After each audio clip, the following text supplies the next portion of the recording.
Good evening. This is Susan, and this is Susan's Ramblings. I debated on this video on what I was going to say and how I was going to say it. But I decided just to come out and say it and let the chips fall where they may. Um, Many of you don't know me. In fact, most of you don't know me. If not all of you don't know me. Um, you have no idea what my life was like before this. Uh, I had a rough life, and I'm going to tell you about it right now. Not to get any pity or anybody to feel sorry for me, but to let you understand where I'm coming from and why I'm coming from there. I got married when I was very young. I was 19 years old, and I really didn't know anything, literally. Um, my mom never sat down and told me anything I ever got was from my girlfriends. And you know what, how that can go, okay? But anyway, I never had much self-confidence, and believe me, I had no self-confidence. So when this guy started showing an interest in me when I was a junior in high school, boy, I thought that was everything. And I would do anything for him. And that was the problem, okay? Anyway, we got married. We had 3 kids, right? One after another. In fact, the 3 were born within 3 years of each other.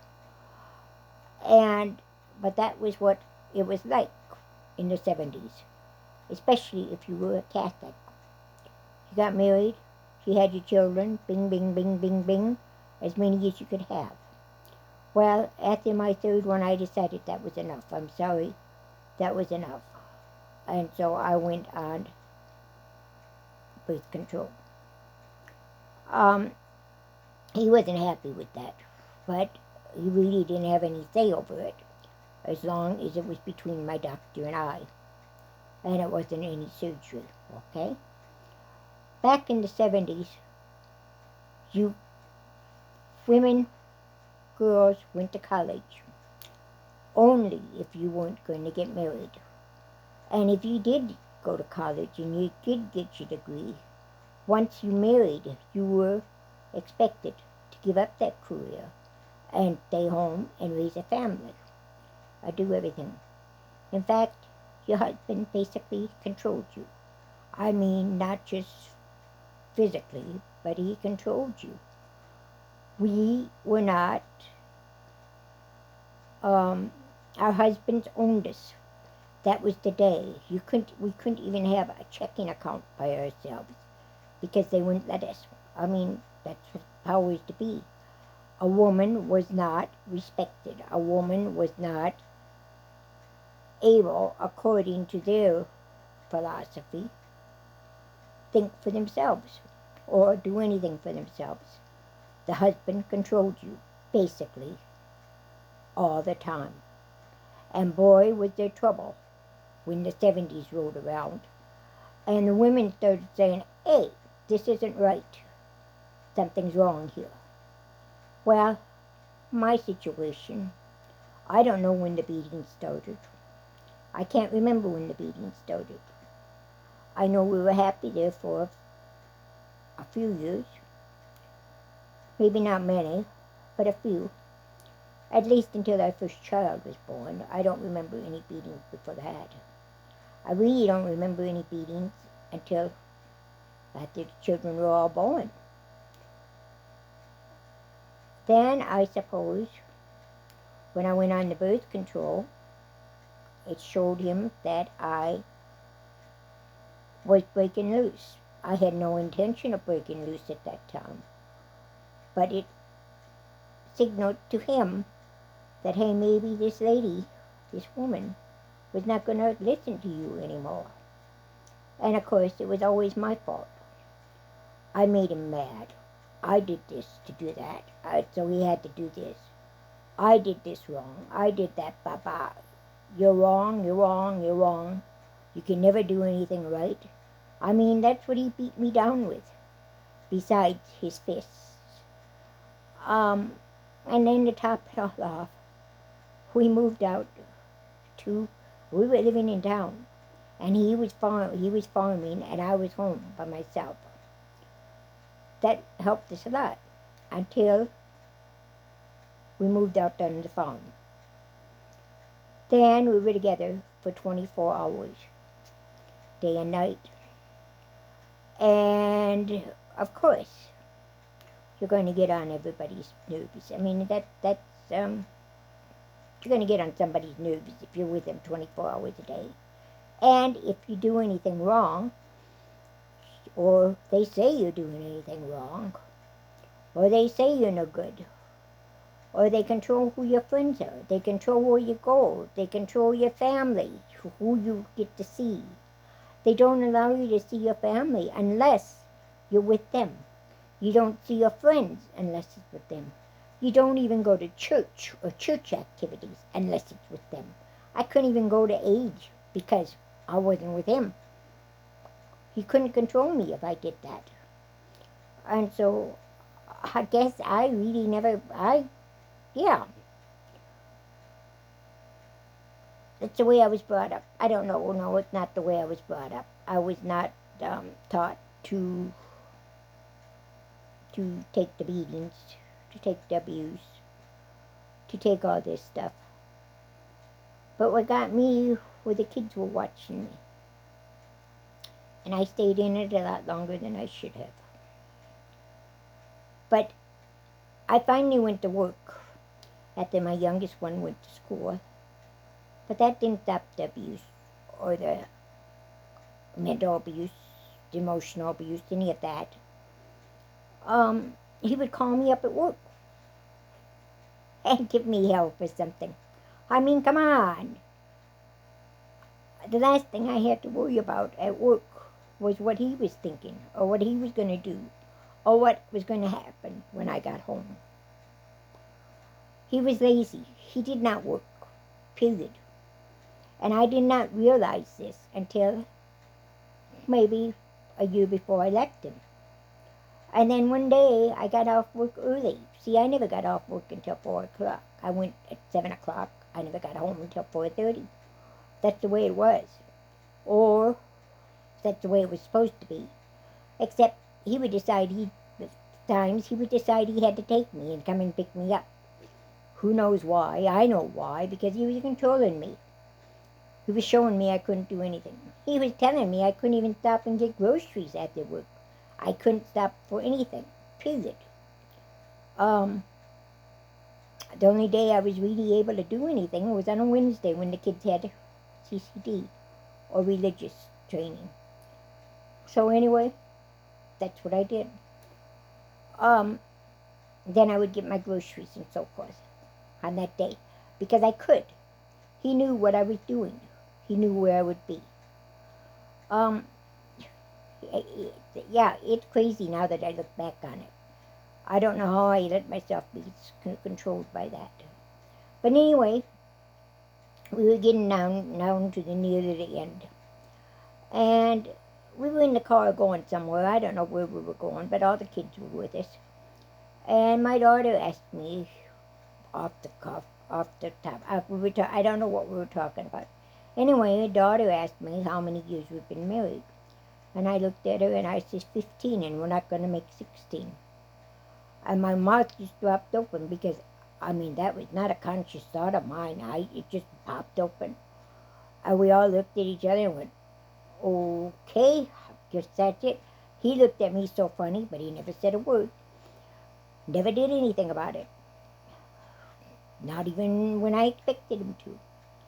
But one day, in the middle of we've been married 15 and a half years. And he called me at work one day. And I don't know what the problem was anymore. I can't remember. But I also knew I would get home and he would beat me. Period. I knew that as a fact. I got home, he wasn't there. I thanked my lucky stars. My kids were home. So we made breakfast, a supper, and did our things. And he walked in the door, and he headed right towards me. And I turned around, and I looked at him, and I said, I'm leaving you. Get the hell out of this house. Pardon my language. It stopped him dead. Turned around, he walked out the house. Remember, this was his farm. But anyway, like I said, he stopped dead when he walked out of his house. Didn't say a word. Put the kids to bed. Later on, he came home. Never said a word. The next day, I went to see a lawyer. I had planned on the appointment for the lawyer. I called that afternoon, or the afternoon after I got home when I knew I was going to get beaten. And I called a lawyer in Aberdeen, the only one I knew, and made an appointment for the next day. Well, the appointment was made for 1 o'clock in the afternoon. My plan was to go to work like usual. Not go to work, go into work. Tell them what was going on and head up for Aberdeen, in the hopes that the lawyer could see me sooner. Well, and then I could get back and I could get my kids out of school and we'd be okay. Well, things didn't go as planned. The lawyer couldn't take my case because he had been hired by my ex-husband, my husband, to handle something for him. And so he said it would be going against, I don't know what it was, what the reason was anymore. But anyway, he sent me over to another lawyer. He called him up and told him what was going on. I went over to see that other lawyer. By that time, it was getting kind of late. I knew I was never going to make it back in time to get my kids. That really bothered me, because I didn't want the kids left in that situation. I knew it was going to come back to get me, and it did. I talked to the other lawyer. He set everything in motion. I went back home. No, I didn't go back home. I went to stay with a friend. They knew what was going on. I stayed with them. Well, somehow or other, he figured out where in the hell we were, where in the hell I was. I'm sorry for my language, people. He figured out where I was. And he kept bombarding them with calls, and I mean bombarding them. 4, 5, 6, 7 times an hour. Finally, I got on the phone and said, all right, I'm going up to Mom's. And I want to see the kids. And by God, you better have the kids up there when I get there. He kind of stammered around. Okay, he says, I'll see you up at your mom's. Well, guess what? I went up to Mom's. I hadn't slept for about 36 hours. So she took one look at me and she says, go to bed. I said, but the kids are coming. She says, go to bed. When the kids come, she says, I'll make sure they stay here. Well, I went to bed. All of a sudden, she woke me up. I said, the kids are here? Nope. She says, the kids aren't here. But your husband is. Oh, with the kids? No. Okay, I said, let me see what's going on here. So I got up, and now, of course, he had all kinds of, yeah, he was sorry, he was this, he was that, it would never happen again, blah, blah, blah, blah. You know how many times I'd heard that? Too many times. I didn't believe him anymore. I said, where are the kids? Well, you're not going to get them. I said, where are the kids? They're staying at, and he named the name, and it was my sister. And I looked at him, and I looked at my mom, and I said, what? Yeah, see, he says, she supports me even if you won't. And he walked out the door. So then I was, oh boy, I mean, I knew if I didn't get back that day, I was going to have problems, and I did. And I had lots of problems. Anyway, eventually he became convinced that I wasn't going to go back to him. And it took many, many months. He held up that divorce for 11 months. I filed in January, and it did not get completed until November. In the meantime, he convinced the kids that they were better off living with him. You know why? He promised them everything in anything. And they weren't old enough to realize that he didn't keep his promises. He could promise all heaven and earth, but you know what? He wasn't going to keep them. He had no intention of keeping them. He just wanted to keep the kids, and he told told other people, the only thing Susan wants are the kids, and she's not going to get them. I'm keeping them. And that's the way it worked. They were all old enough where they went to court and they said, hey, we want to stay with Dad. We don't want to live with Mom. Okay? That was the end of that. I had no control. I couldn't do anything about that. My lawyer said, we'll go back later and get him. Yeah. You don't know my ex-husband, I'm sorry. It's not going to happen. It didn't happen. He kept them all during the rest of grade school and rest of high school. In the meantime, he was running me down all the time. I was lucky. I got to get him every weekend, and I made sure I got him every weekend. And so they could see that I wasn't the monster that their dad was making me out to be.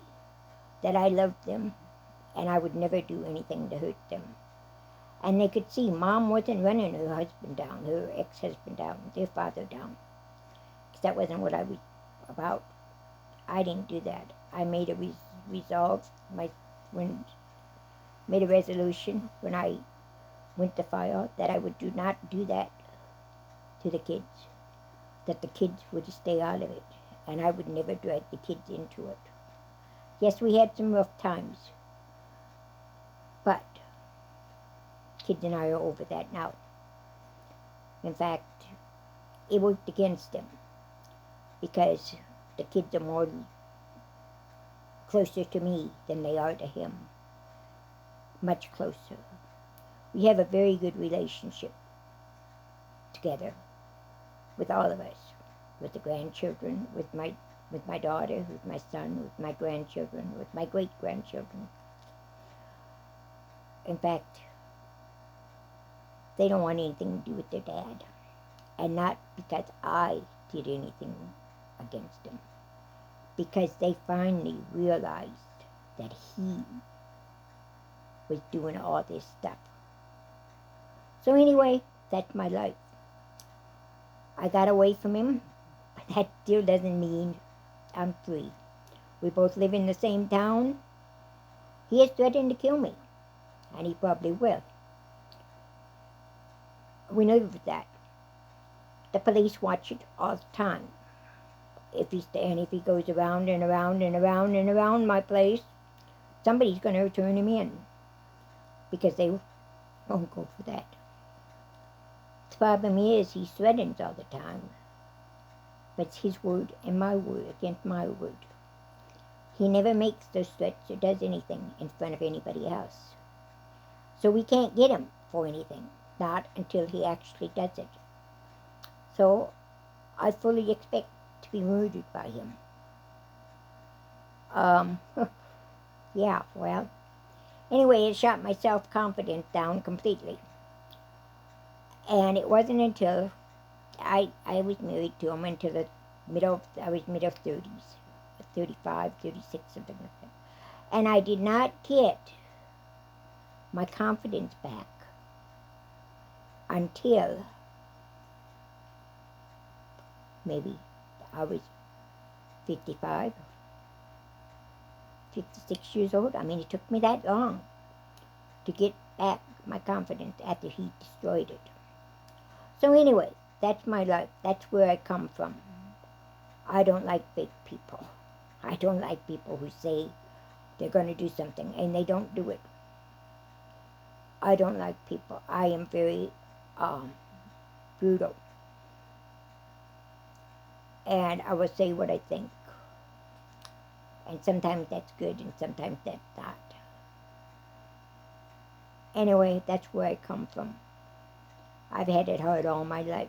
Of course, when I left him, I had absolutely nothing except the clothes on the back of on my back. And I literally, that was all I had was the clothes on my back. Thank God for friends and for neighbors and for some of my family. It destroyed my relationship with my sister. Yes, we see each other, we talk to each other. She's not my favorite person, and I'm sure I'm not her favorite person, because every time she sees me, she's reminded of what she did. Not that I would say it to her, but that's the way it is. So anyway, that's where I come from.